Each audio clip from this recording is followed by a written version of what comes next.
Welcome to the Continually Better podcast. My name is Bryce Driver. I am your host, along with my lovely wife, Lexi Driver. Hello, hello. We are joined today by someone very special to me. That is Jorge Sanchez. Hello, everybody. Hello.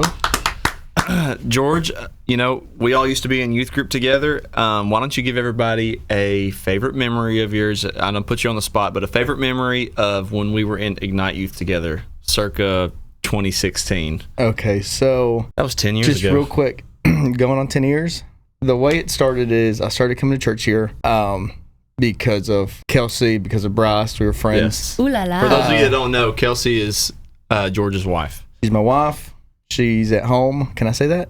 Yeah, she's at home. She's at home. She'll watch this later. Hopefully make her proud. You can say whatever you like. So I started coming to church here, and this was towards my end of my senior year, and I just kind of hopped in the youth group. I was the oldest one. Kelsey was probably one of the oldest ones too.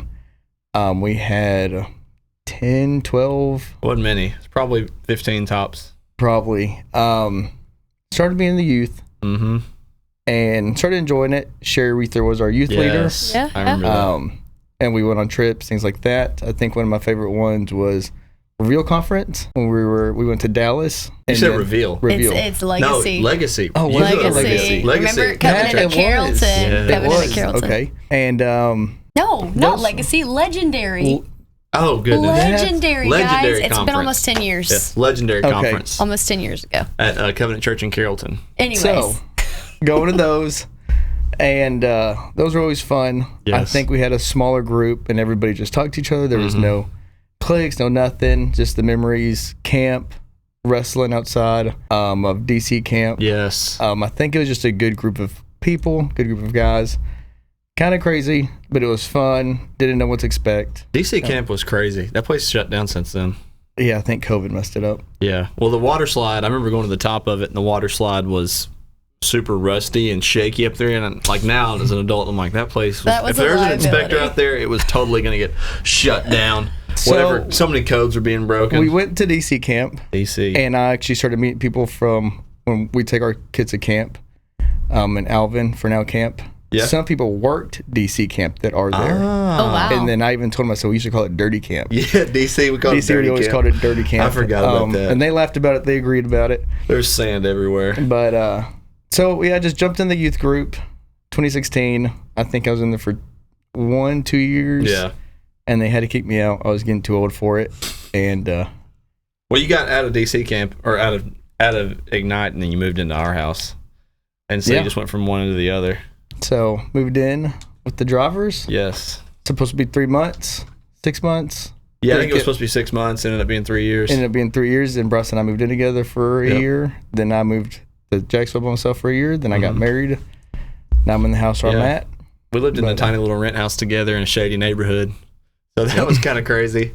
We had some neighbors that were always outside fighting, and there's never any gunshots or anything, but from where I came from, it was a huge change. But anyway, talking about the youth group, for those of you that don't know, George is the youth leader right now. Him and Kelsey are, along with Jaheim Upshaw, and they do a fantastic job. And I wish I had a picture of it, but their youth group has grown tremendously. God is doing something awesome in that group. And he's doing an amazing job. I'm very proud of him. I'm very proud to call him my brother, for that matter. And George, why don't you tell us a little bit about your journey becoming the youth leader? Kind of. Yeah. I know you were in the youth group. You came to church here. You moved in with us and became a part of our family. Tell us about how you kind of got it into being the youth leader. Right after being in the sanctuary a couple months, started helping Crystal Lofton downstairs with the kids. Everybody that I have in the youth right now was part of that group when I started helping downstairs with Crystal Lofton. I didn't even know crazy. That. What age group? Like 5th or 7th or something? They were young. Spark? Was it like Spark, the Spark group at the time? Yeah, we were in the Life Center. Everybody's in the Life Center. I was helping Crystal and Kobe. So everybody that I have in the youth group right now, Jaden, Brody, Kit, Tristan, all of them started downstairs in the Life Center. And did that for a couple of years. Think we took a break from that. Then we were just kind of helping out throughout the church. I was helping with lights when lights first started. Yes. Oh, with the faders? Yeah. The little analog board? It was a box that big. We were fading. Well, it had an input for each channel in the... Yeah. Every time Davey sang, I turned it up and I rose it back down. And Man, I forgot. It had the Sharpie marks on there. Yeah, Hey, there's nothing. Can you remember how hot those lights would get? Dude, Those were, It was nothing like it is now. It was like if a you're watching glowing it now, flame up there, 10 glowing flames. Yeah, and we put the little gels in front of it, the red and the blue ones, yes. On that ladder. Those are actually still stored underneath the stage right now. We could grab them. You play guitar for a little while. And you just change it. All it is, no color, nothing special. You just fade it in, fade it out. And then everybody sang. Started doing that for a little while. And then we got the actual color lights with the curtains. And then we were just trying to help out wherever we could. Well, then you started playing guitar. I started playing guitar. I was on the praise team. That's back when we were traveling in Nacogdoches. Yep. Yeah, so we used to go to a church. It was Covenant Church of Nacogdoches. We had like a little satellite campus, and me and Lexi and George and my mom, my dad would go over there every Sunday night for a long time. We cut our teeth on that as musicians. Doing that every Sunday night, you'd like wake up from your Sunday nap super groggy. I remember just being so tired, and then hopping in the back of the Lincoln MKX. 4 o'clock, 4 p.m. Every Sunday afternoon, we would have to get there at 5. Driving over to Nacogdoches, turning everything on, and playing on a little tiny Yamaha stand-up keyboard. And George had an acoustic guitar. I learned how to play there. I learned how to play Brian That's when Hill. you learned how to play? Brian Hill taught you how to play. It was Robert Hill on the drums. Yep. I was sink or swim, and he just said, hey, you're on the stage with me. You just got there and had to do it. I just had to do it. Had your big hair. George used to have a huge afro. But you broke the ice with a crowd of like 5 to 15. Like sometimes it'd be 5 people, sometimes it'd get up to 15. That was a good number to people see to learn. The church as it is now, and we're, the church has got 450 people on a Sunday and another 400 on a Wednesday, and we're doing things like this podcast and putting up some songs we wrote and stuff. Things have changed dramatically in the last 5 years. In the last 10 years, it's like unrecognizable, I would say. Anyways, sorry about that. So back to it. Anyways, so we're just kind of praying about it. Then sometimes I'd get just ideas, just, hey, you need to go down there and help. You need help. And I was like, no, they got it under control. Everything's good. And then one day we were actually headed to one of Jaren's football games. And Kelsey and I got, Brienne just came up to us. She's like, hey, would you like to help in the youth? And I was like, yeah. Just kind of just laugh it off until just let it kind of go away. And she asked again, and then it came up. I was like, okay, are we going to do it? Prayed about it, and just like that, there's no preparation for it. It was like, I'm going for it. We're going to trust you with teenage kids. And at that point, I was 25. I'm 28 now. I was 25, 24, 25. And there's no manual book for nothing. You just go for it. Went out there and did it. But August was 3 years. Kelsey and I we got married December of 22, youth pastors at August 22. Started with 15 kids, I think 14, 15 kids. We introduced ourselves one Sunday where we were begging kids, or hey, just please go downstairs. Please come downstairs with us. Let us introduce ourselves. Let us get to meet you. Let us just, see who you are. Yeah, because there was a little bit of hesitancy by those kids, and you want them to trust you, but so y'all really had this like a scared cat. Y'all had to kind of go up there and try to say, hey, relax. So give them some treats. That's how it was. So we had to beg kids, hey, just please go down there. And which Jaheim, he's still part of the youth. He's one of our youth leaders. Oh, it was downstairs, wasn't it? Mm-hmm. GPEC room. In a room downstairs. Yeah. So we didn't have the expansion up. No, not yet. Yeah. So Jaheim already knew him. They knew Jaheim, but just Kelsey and I were like, they don't know us. They just see us walking around. At that point, I wasn't really interacting with younger, teenage kids. It was just, hey, I did my thing. I did the lights or praise team, and I just kind of did my role around the church. And then so, we came downstairs. We had 15. If we were lucky, we had 18 on a Wednesday. Mm-hmm. And that 18, we just teenage kids. I don't want to say kids, teenage youth. I tell them I don't want to call them kids. It just happens. But they're youth. They're young adults. They're not kids. They're young adults, and they're smarter than what they look. Mm-hmm. They will call you out. They know when you're being real. Yeah, they know when you're being fake. They will call you out real quick. So if you're not all in, they will know, and they'll kind of just back off on you. So at that point, I'm like, okay, we have to be all in. I took us said, until I move away, I'm going to just give it all I can. And so every time I step in the doors, every time I speak to one of the youth, and I do everything I can to, bring them to God, show them what's right and wrong. And I try to do my best. Sometimes I'm perfect. No, it's just one of those things. But slowly 18, went to 20, went to 25, went to 30. Within the first year, we were averaging 40 kids. Wow. 40 youth. And that was still downstairs. Okay, we're building the new side of the upstairs or the expansion, and there'll be a room for the youth to go. They could see 100. Yes. So kind of fired about that. It's freshly new. I think we just moved into it 2 years, year and a half, 2 years. Still new. Still tell them, hey, don't break my chairs, don't break my wall, or I'm going to get in trouble for it. Yes. Don't stain the carpet. Right. No drinks in here. That's a tough one. That's a tough one. So now we're averaging 60 youth. That's a lot. 60 youth. When I saw that photo of Papa, Pastor Jan preaching to those kids and going in there and teaching the Pillars class, correct? There was a huge crowd in there. Yeah, it's a good group. Of people. It's a good group, and Kelsey and Jaheim can tell you too. It was just one of those things where it just happens. And it's not us. And I don't want it to say for anybody listening, watching, it's not what George, Kelsey, and Jaheim did. It's not what the church did. It's what God's doing. Yeah, amen. And a lot of the times, sometimes I struggle to see that. Sometimes like, okay, because I take things personal, and I was like, oh my goodness, I can't believe that's going on, or what. I was like, you got to give it to God. Mm-hmm. And sometimes numbers kind of fire you up a little bit. I'm like, I'm and a lot of it's like, I'm doing good. Right. In reality, it's what God's given you, what he could trust you with. Yes. And he is blessing this church. He is blessing the youth. We're growing, leading kids to God. And it's one of those things where I'm not the typical youth pastor. A lot of people don't know I'm the youth pastor. If they see me, I was like outside. It's just because I'm just goofy. Yeah. Just try to be relatable. And I think that's just my way to just getting, being able to talk to teenagers, being able to talk to younger people, say, hey, I know what you're going through. I've been there, done it. This is my story. Let me just relate to you and bring you. It's one of those things where I used to say, you could just come as you are. Mm-hmm.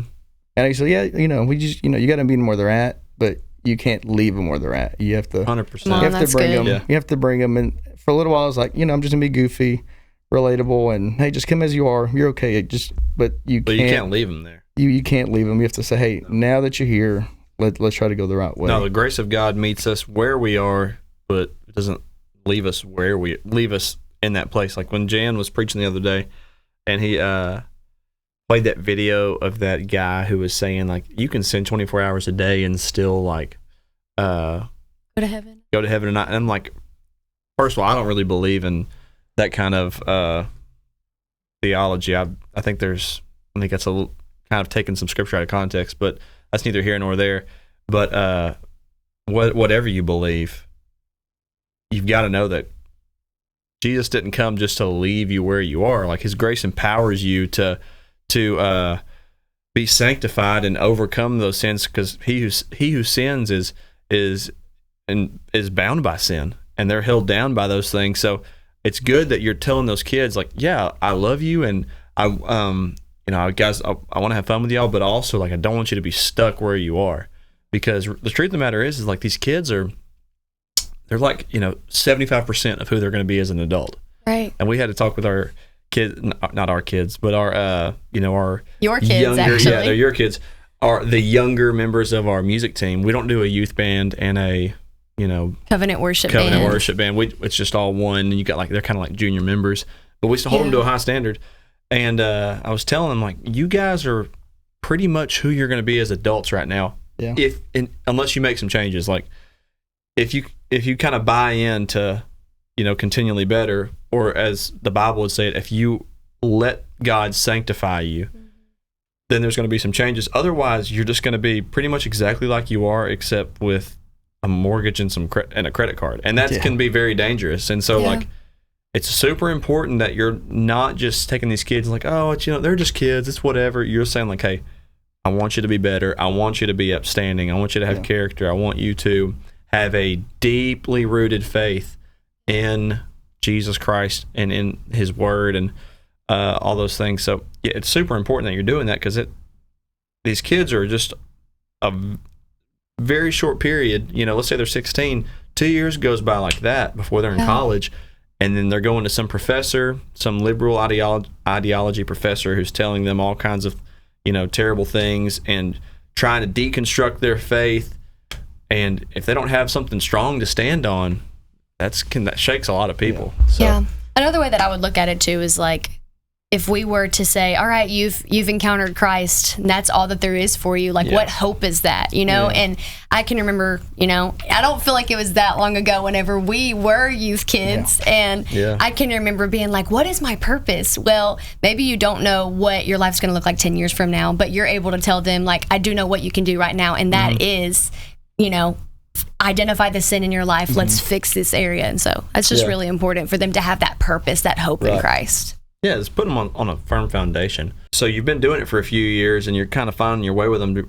Did you ever think you were going to kind of step into this path? Because I know you move into our house, and it's like everybody's a preacher, All the grandparents were, and then Dad didn't want to, but like you can't run away from God's calling.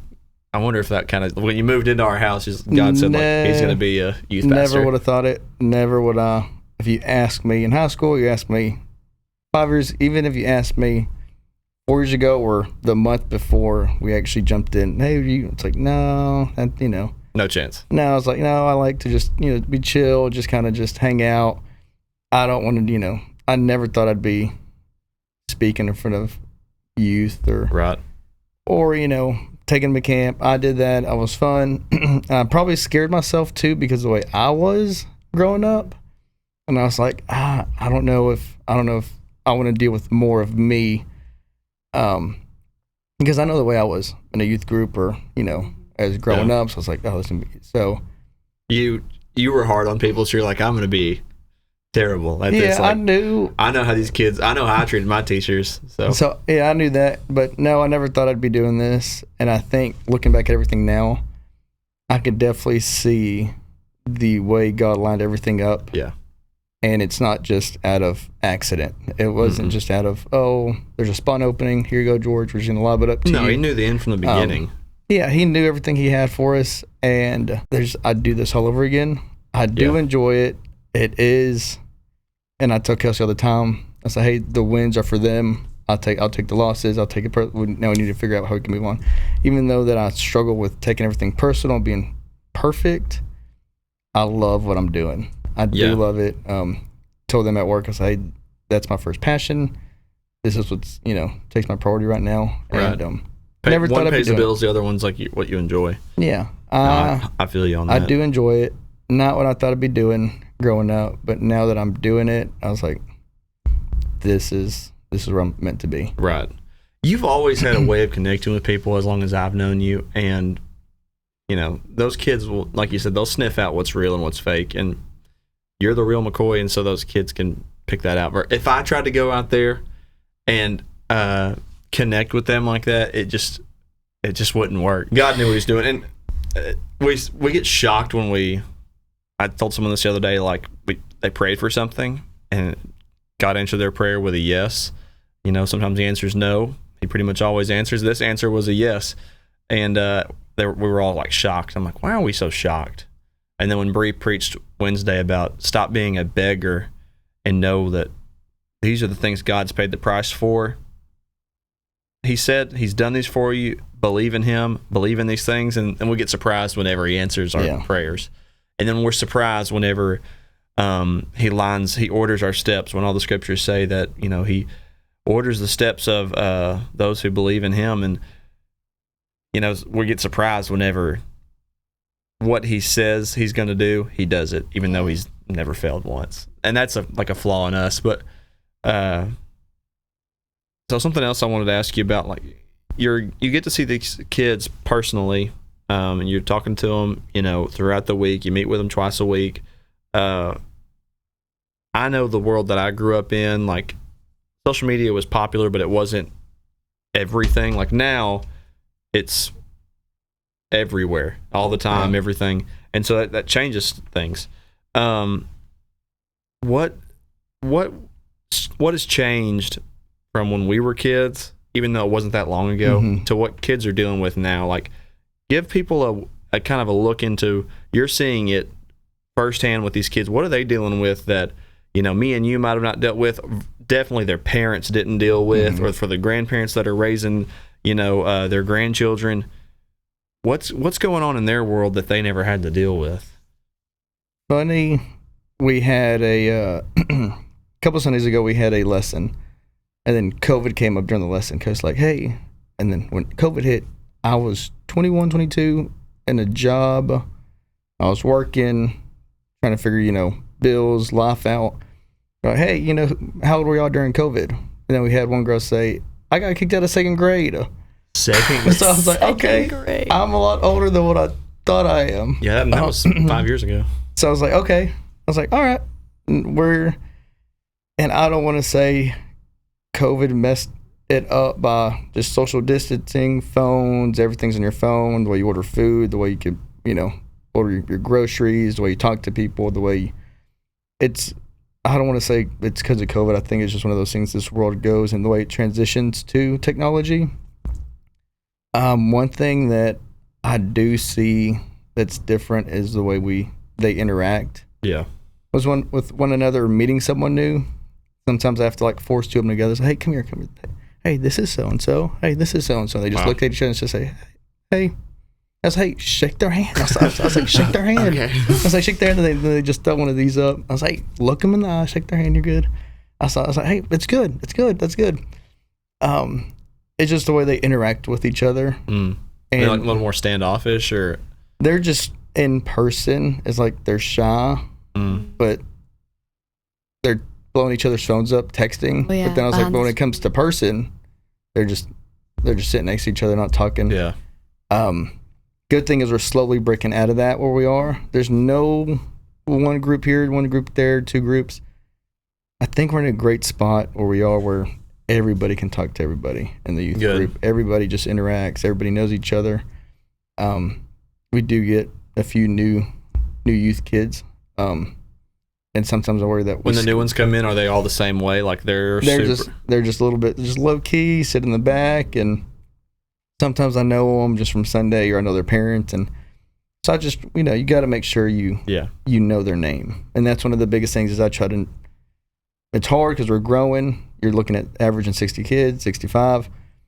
Eventually, we're gonna hit 100, and it's just you have to know their name. You're gonna need some flashcards. Yeah, and that's one of the things that I make sure that I go out of my way, and I try to talk to as many as I can, and it's hard. Jaheim does too, Kelsey does, and not just because sometimes we get used to just talking to, I'm not gonna say favorites, just the ones you see a lot, the family ones. Like Brody, I always talk to Brody because he's family, and I was like, hey, I don't want to be mean to him to go to my. I was like, hey, let me just go talk to them real quick. Go introduce myself to some people. Yeah, and they're like, oh, he doesn't want to talk to us anymore. I was like, no, it's like, hey, we just got to grow. But I think one thing that's kind of big that they're struggling with right now is knowing who they are outside of their friend group, outside of school, outside of their parents. Just they need to know who they are, because when someone doesn't show up to class, or their friend's not doing this, it changes who they are at that moment. And I was like, hey, they're acting different. Yeah, it's because so and so's not here. I was like, okay. They got like a little bit of a codependency. Yeah. Like they kind of become. I know I've seen that before. I don't really say that I had a few of those friends in school where like you hang out with one guy for a couple of years, and then he moves off, or hang out with another guy, and you kind of like you start sharing each other's personality traits. When you moved in, I started saying certain words like "bowda" or God, like the way you talk. Yep. Mom said, "When did you start saying that?" I'm like, "Saying what?" And we all started sounding like you. Those are fun memories. But that's how it is. It's just there's not a bad youth kid in there. Mm-hmm. I want to say we have the best youth in the world. Yeah. Praise the Lord. I will stand on it. And I told them, I said, hey, I'll fight for you. If you fight for me, I got your back. If you got my back. I love it. That's what I'm talking about. I was like, hey, I just can't have your back. If you're going to go out here lie to me, then I get slapped. And I was like, hey. I love how you talk to those kids. But I just tell us and that's just one of those deals like, hey, I got your back. I was like, just help me out. If you could just help me out, I'll help you out. It'll be just go easy. Just go easy. But that's just one thing that's kind of big right now is just knowing who they are. Again, knowing their purpose, knowing who they're meant to be. And the crazy part is when we start talking about Bible stories or you start reading the Bible, they don't know. A lot of the times I ask before I say, hey, who knows the story of Lazarus? And only 5 staff kids raise their hand and the other ones don't know. And then when you do tell them, it sounds so made believe. Oh, like they don't believe the story? Like they don't believe the story because I was like, hey, we didn't, because they don't know because they just never knew. I feel like for them, the Bible is just this fairy tale book and it's hard to just say, hey, this is real. This book is the truth. This book is the way you live a good life. It's the way to heaven. And it's just hard to say, hey, this is real stuff we're telling you about. Yeah. I will say one thing that I love is like when I've heard you speak a few times, how relatable you make the Bible stories sound. Like you're like, man, there was this man named Lazarus. And he was Jesus' friend, and I don't know, you're able to, I don't want to say dumb down because that's really not the right word, but you can just make it relatable to the like kids. A modern translation, basically. Also to us. I'm like, man, I would love for there to be a King George translation. King George. King George translation that's of more the for Bible. me. And here's the thing, I'm be vulnerable for a little bit. I'm looking at the cameras. I can't read that good. I can't read that good. So what I do is if I know I'm going to have to say a story in the Bible, again, I try to make quick bullet points of what I'm going to say and then just go off of that because if I sit there and memorize the story, I'm going to have to stutter. I'm not going to have to. I will stutter. I will start messing stuff up. I'll start drawing blanks. I'll start reading slow. I'll mess up. I'll start skipping lines. Well, just know that we cannot tell. So whatever you're doing, it works. I put my headphones on and then I just hit the Bible, just hit play on the Bible and just listen to that story 24/7 until I memorize it. And then I say, okay, I won't have to read it. I could just tell them, hey, open up this book and chapter. And then after that, I could just wing it on my own. So most of that's for me. And it's just the way I talk. It works It so really good. works It's very the way well. I am, so good. They're struggling with identity and they're living in a world that we didn't grow up in. And, your developmental years, like that crucial period, like 10, probably to like 15, that's a lot happens in that period. Mm-hmm. The first 5 years of your life, you're growing mentally, but you're like not even aware that you're alive. But between 10 and 15, a lot's happening. Those kids, they left for spring break. I think COVID happened during spring break, and they never came back until it was like a whole year or something. Yeah. Mm-hmm. So I know that really wrecked them. What can the parents do? You're doing something here every week, helping them to branch out, helping them to get to know people, helping them to be comfortable in their own skin, not relying on their friend to, decide who they're going to be. What can these parents do at home? What would you tell them to help out? Man, that's a tough one. It's a tough one because I'm not a parent. Right. And I see them away from their parents. I see them at church. I see the way they are with the other youth. I see them at camp. I see them at conference. And it's night and day. Mm-hmm. The way they are during praise and worship on a Wednesday in front of everybody is not the same group that we see when we go to camp. It's not the same group. And it's just, I think, again, it's just shyness. What's different about it? I just think it's just being in front of parents. It's like, and a lot of the times if they go up to pray and we ask them, well, hey, why don't you go up there and pray during Sunday or during, Wednesday? It's because they're probably embarrassed to say, hey, I'm actually struggling with this without the parent knowing. So let me ask this really question. is. That hurts my feelings. Is there even a night and day difference from when they're in the sanctuary in front of everybody versus when they're in the youth room? Like, is there a night and day difference there? Yeah. You would say? Yeah. And it's nothing like it's the music. It's not the teaching. It's just they feel like they're just kind of locked in next to the parents because just what I kind of grew up in, and pride being a huge deal in my life, where I've had to learn, hey, you got to get over that stuff.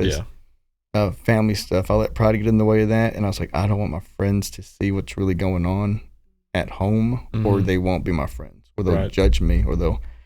So I think a lot of that stuff, from what I could think of, is, hey, they don't want to go up and pray while their parents are in the sanctuary with them because they don't probably want to bring embarrassment to them or to their family, or like, oh, what's actually going on, or what's going on. You're struggling with something really personal.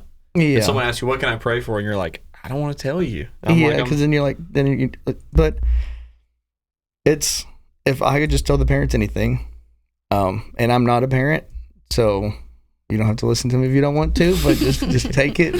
Blame it on us, we asked. But I would just say, love your kids. You have to love them. You have to just hug them. Tell them you love them. Tell them you care for them. Eat dinner at the table. Yes, that's a big deal. Eat dinner at the table. Hey, put the phones up.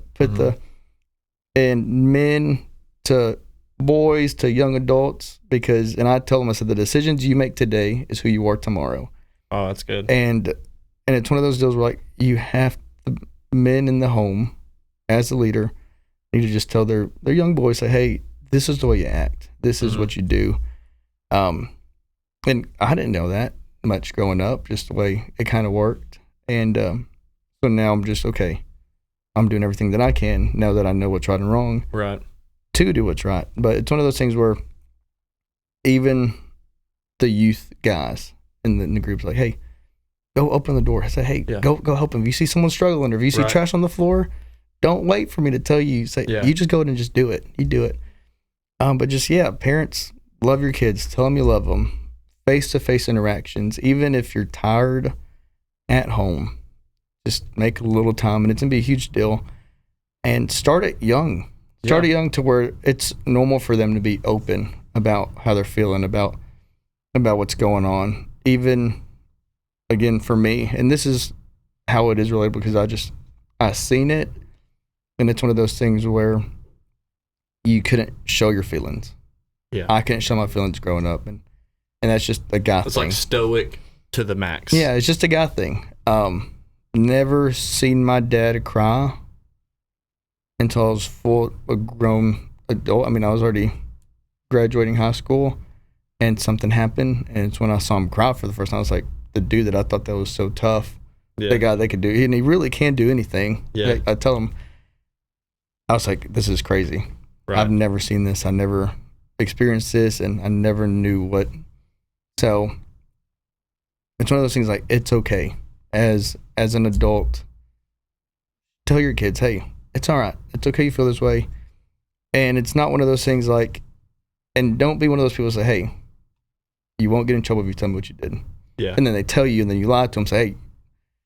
And then you get on to them for doing it. You're like, hey, it's just a learning deal. And I tell you, I say, hey, we're done. Yesterday's yesterday. We got to move on. Right. We're not going to keep living it. We just nip it in the butt and we move forward with whatever it is. If it's a little thing, or even if it's a big thing, just like, hey, we're learning from it. We just got to nip it in the butt, and we got to move forward. Yeah, there's still going to be some consequences, but we're going to handle it versus just letting a wound. If you have a splinter or something, it's better to get that thing out of there, clean it, and it's gonna hurt, and there's still a cut there. But if you just cover these things up and bury them deep down, that's gonna just cause all kinds of trouble, and it causes just long-term damage. And so it's good that you're helping these kids address those things, and I hope that some parents take that into account and apply it where they can. George, I want to thank you for meeting us today. For all of you that are listening at home or wherever you are, I want to thank you guys for watching. We look forward to having a lot more of these episodes. I know me and Lexi are very excited to do a lot of these, so thank you all for watching.